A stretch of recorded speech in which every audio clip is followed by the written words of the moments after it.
परिचय। बहन, आज मैं एक प्रयोग करने जा रहा हूं जिसे मैंने कल अपने स्कूल में सीखा था।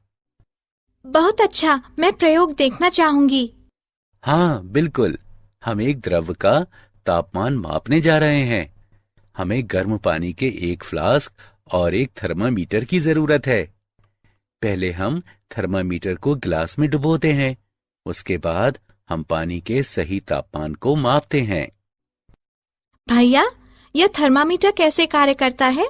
सुनो, थर्मामीटर के अंदर पारा होता है।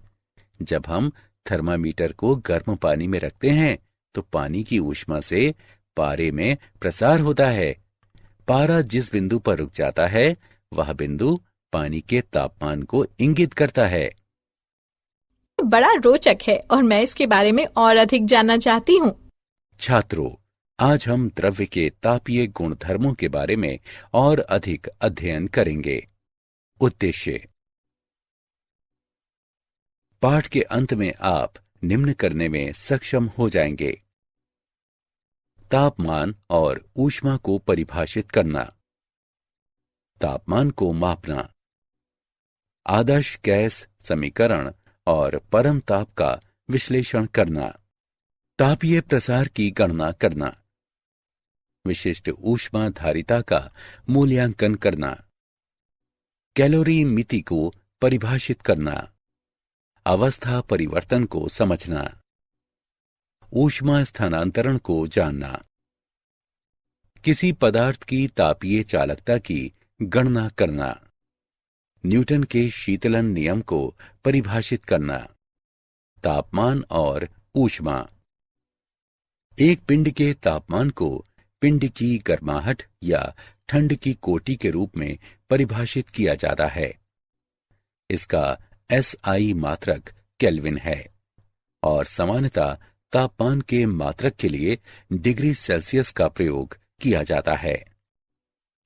ऊष्मा ऊर्जा का एक रूप है जिससे गर्माहट की अनुभूति होती है।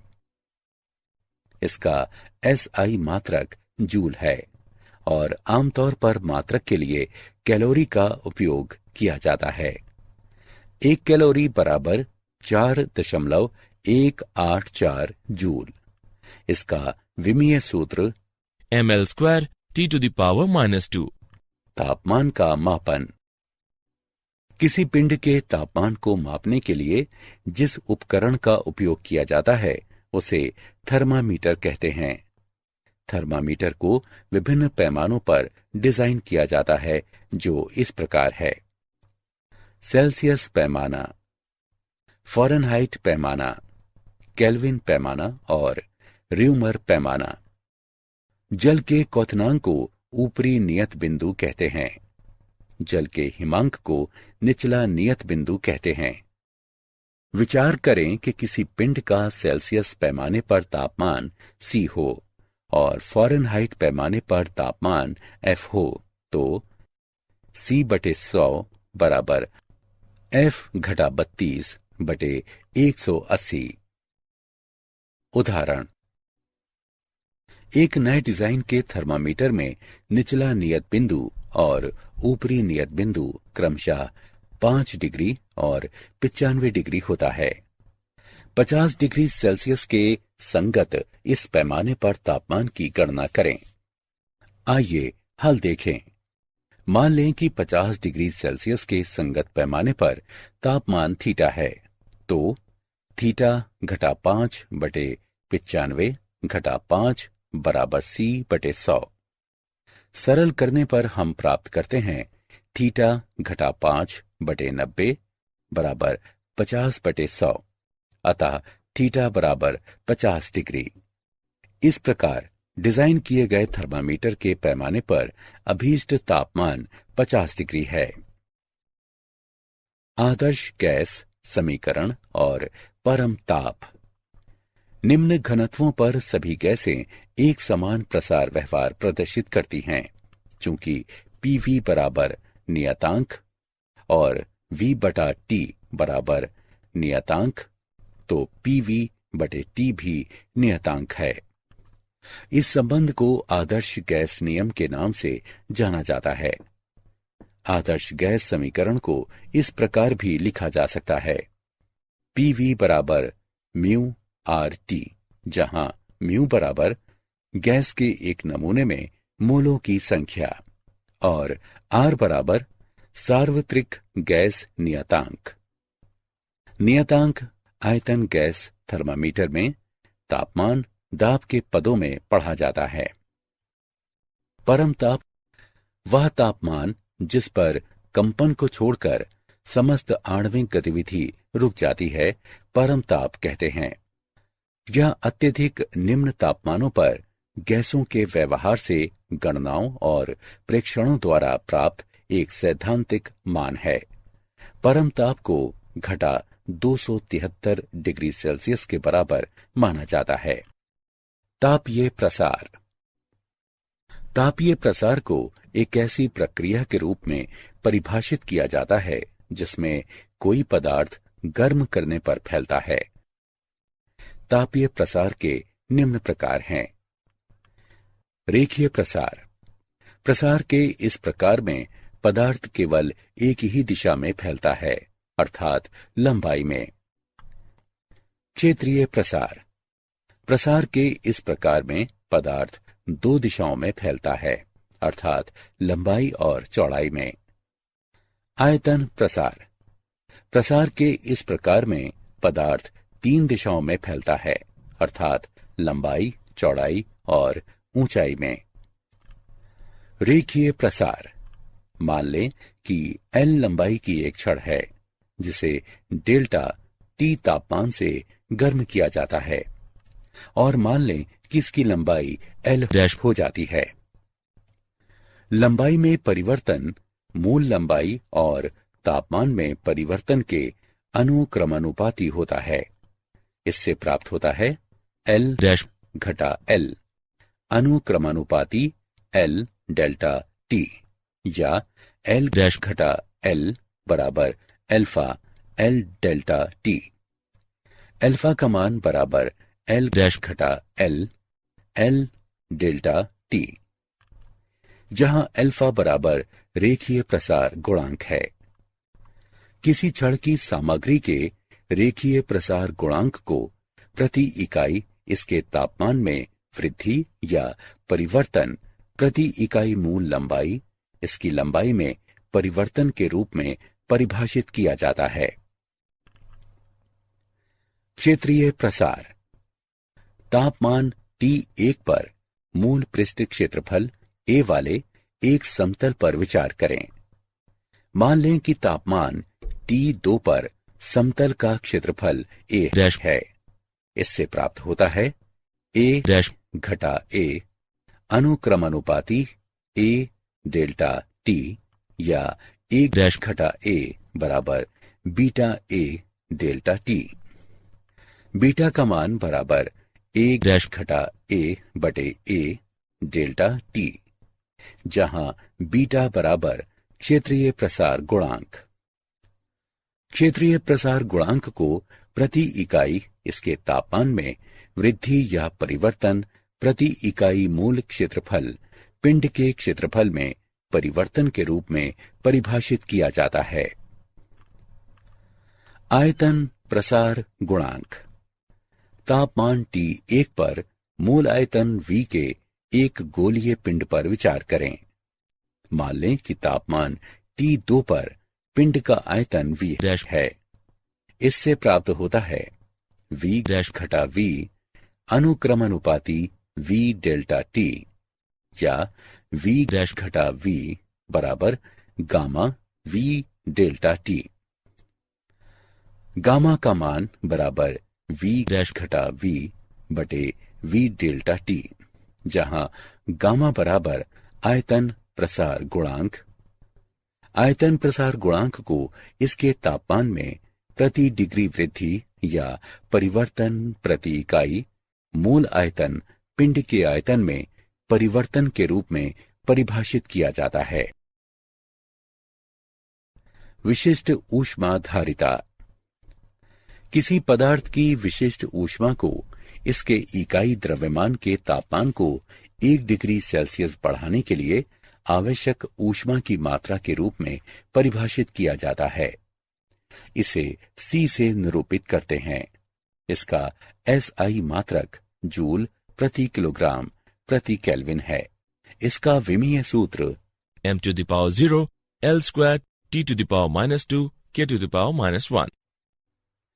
m द्रव्यमान वाले किसी पदार्थ के तापमान को डेल्टा T तक बढ़ाने के लिए इसे दी गई ऊष्मा की मात्रा है H बराबर mc डेल्टा T, जहां H बराबर आवश्यक ऊष्मा की मात्रा और C बराबर पिंड की विशिष्ट ऊष्मा।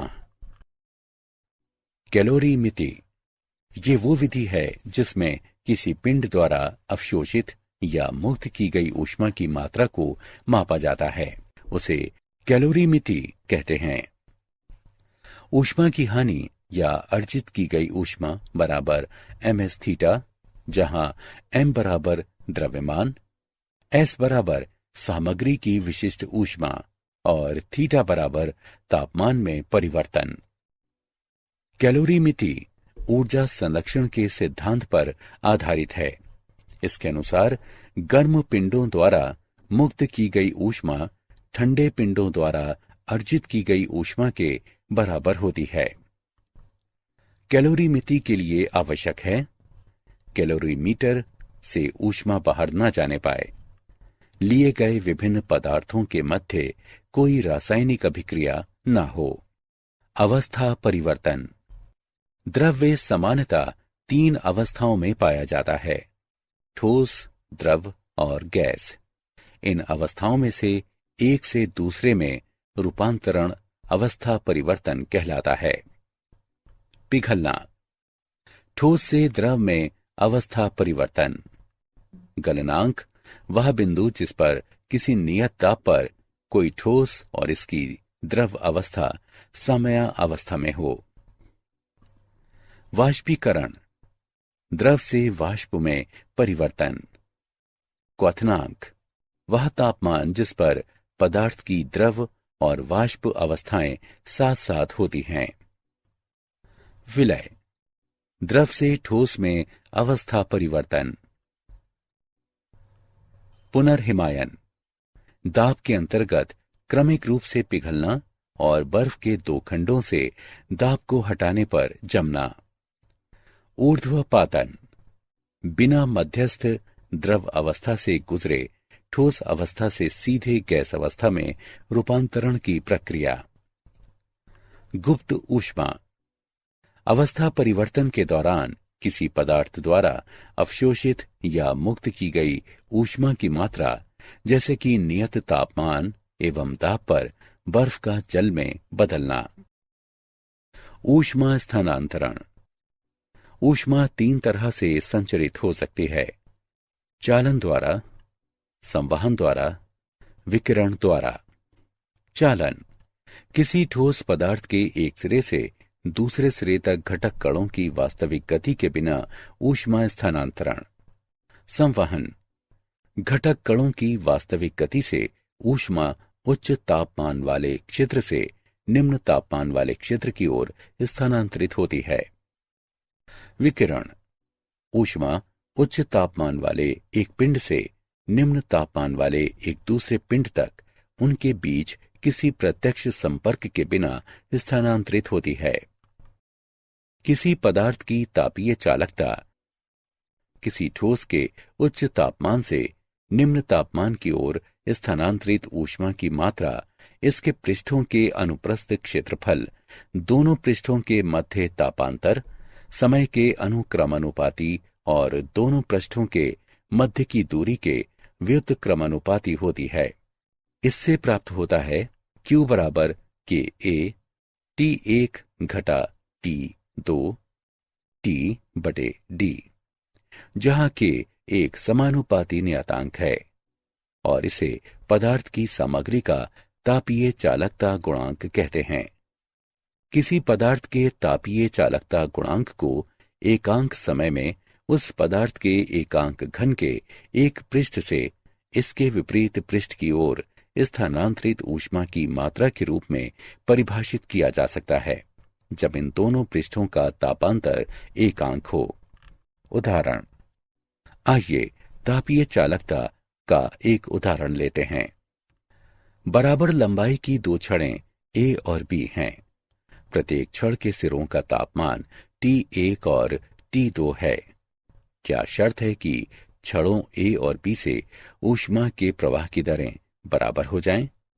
आइए हल देखें। दिया है L1 बराबर L2। क्योंकि छड़ों से ऊष्मा के प्रवाह की दरें बराबर हैं, इसलिए डेल्टा Q1 बटे डेल्टा T बराबर डेल्टा Q2 बटे डेल्टा T। व्यंजक को हल करने पर हमें प्राप्त होता है A1 बटे A2 बराबर L1 बटे L2 गुणा K2 बटे K1। अतः A1 बटे A2 बराबर K2 बटे K1। इस प्रकार दोनों छड़ों का अनुप्रस्थीय क्षेत्रफल उनकी तापीय चालकताओं के व्युत्क्रमानुपाती होना चाहिए। न्यूटन का शीतलन नियम। इसके अनुसार एक पिंड के शीतलन की दर पिंड के तापांतर और परिवेश के अनुक्रमानुपाती होती है। शीतलन की दर अनुक्रमानुपाती T घटा T0। यह नियम वैध है जब तापांतर बहुत अधिक ना हो। आइए उपपत्ति देखें।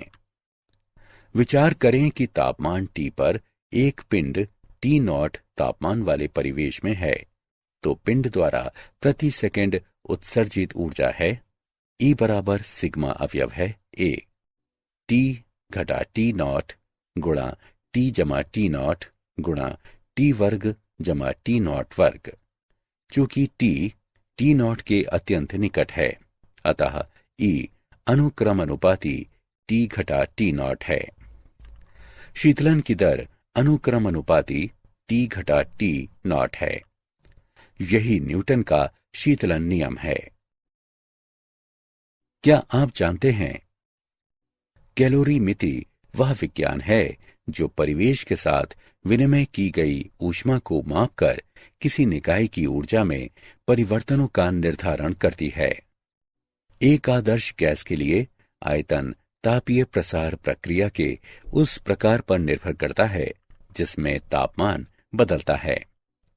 दो ज्ञात दशाएं हैं, समदाबी परिवर्तन जहां दाब को नियत रखा जाता है और रुद्धोष्म परिवर्तन जहां कोई कार्य नहीं किया जाता और एंट्रोपी में कोई परिवर्तन नहीं होता है। अलग अलग तापमान वाले परिवेश में रखी कुछ तापमान वाली एक वस्तु के ताप परिवर्तन को स्वरूप देने के लिए न्यूटन के शीतलन नियम का प्रयोग किया जाता है। सारांश। आइए हमने जो कुछ सीखा है उसे संक्षेप में दोहराएं। किसी पिंड का तापमान मापने के लिए जिस उपकरण का प्रयोग किया जाता है उसे थर्मामीटर कहते हैं।